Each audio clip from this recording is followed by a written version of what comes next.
சென்னை மாகாணத்தின் முன்னாள் முதலமைச்சர் கட்சி பாகுபாடுகள் கடந்து அனைவராலும் போற்றப்பட்டவர்.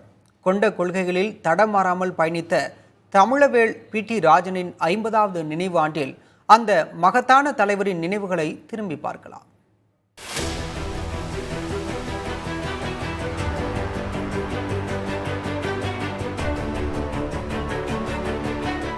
தாம் கொண்ட கொள்கைகளில் இருந்து தடம் மாறாமல் பயணித்தவர்.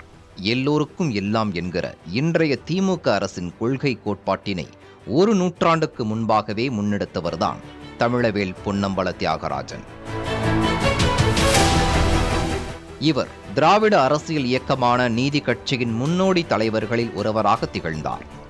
நீதி கட்சியின் 3 பேரும் தலைவர்களான PT. Thyagarayar, doctor Natesanar, TM. Nair ஆகியோரின் சமூக நீதி எனும் மிகப்பெரிய லட்சியத்தை செயல் வடிவமாக்கிய பனகல் அரசர் ஏ.டி. பன்னீர்செல்வம் உள்ளிட்டோர் வரிசையில் பி.டி. ராஜனுக்கு தனி இடம் உண்டு.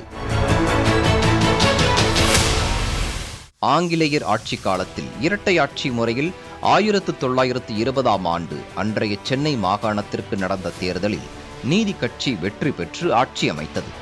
நீதி கட்சியின் சார்பில் தேர்ந்தெடுக்கப்பட்டவர்களில் இளம் வேட்பாளராக இருந்தவர் பி.டி. ராஜன். அவருடைய சிந்தனைகளும் செயலாற்றலும் மிகுந்த முதிர்ச்சியுடையனவாக இருந்தன. வகுப்புவாரி இடஒதுக்கீட்டு ஆணை, பெண்களுக்கு வாக்குரிமை, பொது இடங்களில் அனைத்து சமுதாயத்தினருக்கும் சம உரிமை போன்ற அரசாணைகளை வெளியிட்டு சமத்துவ சமுதாயத்திற்கு நீதி கட்சி அடித்தளமிட்டது. அன்றைய மதுரை மாவட்டம் உத்தமபாளையத்தில் பிறந்த பி.டி. ராஜன் ஆன்மீகத்தில் ஆழ்ந்த ஈடுபாடு கொண்டவர். தமிழ் மொழியின் மீது தான் கொண்ட எல்லையில்லா ஈடுபாட்டினால் தமிழ் தொண்டையும் பல நூற்றாண்டுகளாக புனரமைக்கப்படாத பல முக்கிய திருக்கோயில்களை புனரமைத்து ஆன்மீகத்தை செழுமைப்படுத்தும் வகையில் இறை தொண்டையும் மேற்கொண்ட பெரியவர் தமிழவேள் பி.டி. ராஜன் என்றால் அது மிகையல்ல.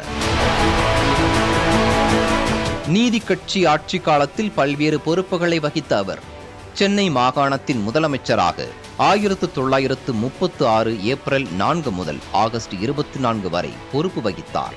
அப்போது தனது தூய தொண்டினால் அந்த பதவிக்கு பெருமை சேர்த்தார்.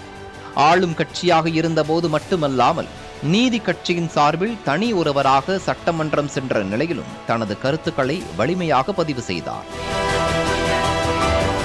கட்சி பாகுபாடுகள் கடந்து அனைவராலும் போற்றப்படும் சிறந்த பண்பாளரான பி.டி. ராஜனின் 50வது நினைவு ஆண்டை ஒட்டி அவரது வாழ்க்கை மற்றும் பணிகளை பதிவு செய்யும் விதமாக தமிழவேள் பி.டி. ராஜன் நினைவுகளில் 50 என்ற தலைப்பில் தயாரிக்கப்பட்ட சிறப்பு மலரை முதலமைச்சர் மு.க. ஸ்டாலின் சமீபத்தில் வெளியிட்டார்.